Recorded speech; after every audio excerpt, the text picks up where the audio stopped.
I'm currently 43 years old, and I used to struggle a lot with my self-esteem and confidence. And so, if I could sit down with my 20-year-old unconfident self and give him some advice about how to build confidence, here's what I'd tell him. Number one, confidence is a muscle. One of the biggest lies that I used to tell myself was that I was naturally born without confidence, as if confidence was a trait that God gave out similar to how tall I would be or the color of my hair. And this belief really prevented me from pursuing the dreams that I had, what I felt I was called towards, dreams of being a musician, dreams of writing and publishing a book, dreams of having a positive impact on people's lives. It just seemed I needed confidence to pursue all of this, and since I believed I was born without it, it didn't even seem worth trying. After many years, I came to realize that confidence is not a character trait. It's a skill you can actually learn.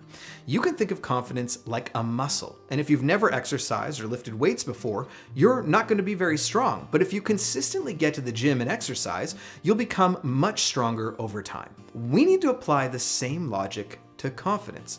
I remember a job I had in my early 20s, working at a call center selling advertising. And as someone that believed that I wasn't a very confident person, this was a pretty terrifying job, and I failed a lot. It was embarrassing at times. I was too quiet. I didn't ask enough questions. I was making constant mistakes. But I got a lot better through repetition. And looking back, that is where I really started to build my confidence muscle. It was experiences like this that eventually led me to having the confidence to go after the dreams I talked about earlier. I wrote and recorded a 3-song EP. I wrote and published a book. And now I really enjoy the opportunity to connect with you here in this format. Nobody is born confident. Some people have just spent more time developing their confidence muscle. Number two, run towards fear. I'm currently reading this book called Dialed In by Dr. Dana Sinclair. She's a performance psychologist, and in it she tells a number of stories about really high-level athletes and how even they lack confidence at times. She tells a story of working with a Major League Baseball team that was in the playoffs. As she walked through the clubhouse hours before a game, the pitcher called out and said, "You have to help me, Doc. My mind is all messed up." At first she thought he must be joking, but she quickly realized he was serious, and they sat down to talk it through. Here's what surprised me. She didn't have a magic trick to make him more confident in that moment. But instead of avoiding his fears, they confronted them. And a lot of the time, even elite athletes are terrified to step onto some of the world's biggest stages. But they stare fear in the face, they focus on what they do best, and they do it anyway. I was beyond terrified to record my first video on this channel. I was quite literally shaking throughout the recording. My voice was trembling, but I did it anyway. Now I've recorded almost 150 of these videos, and each time I hit record, the butterflies are still there. Not as bad, but they're still there.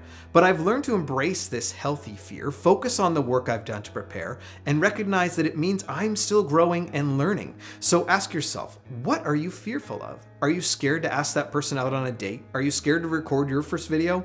Are you nervous about applying for that job? Oftentimes, that is what you most need to pursue.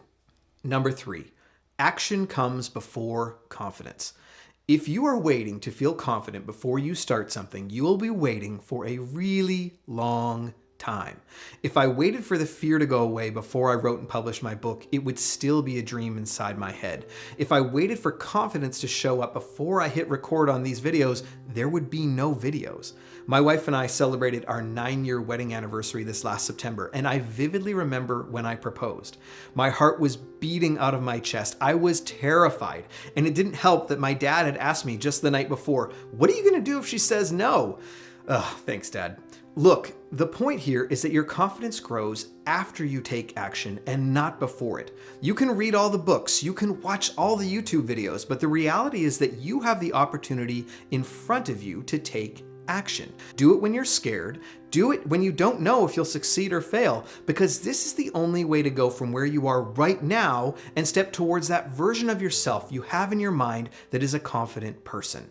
Now, when it comes down to it, what we do on a daily basis is what ultimately will either build up or break down our confidence muscle. And so check out this video where I discuss the 6 habits that you might be doing right now that are really holding you back from being confident. I'll see you there.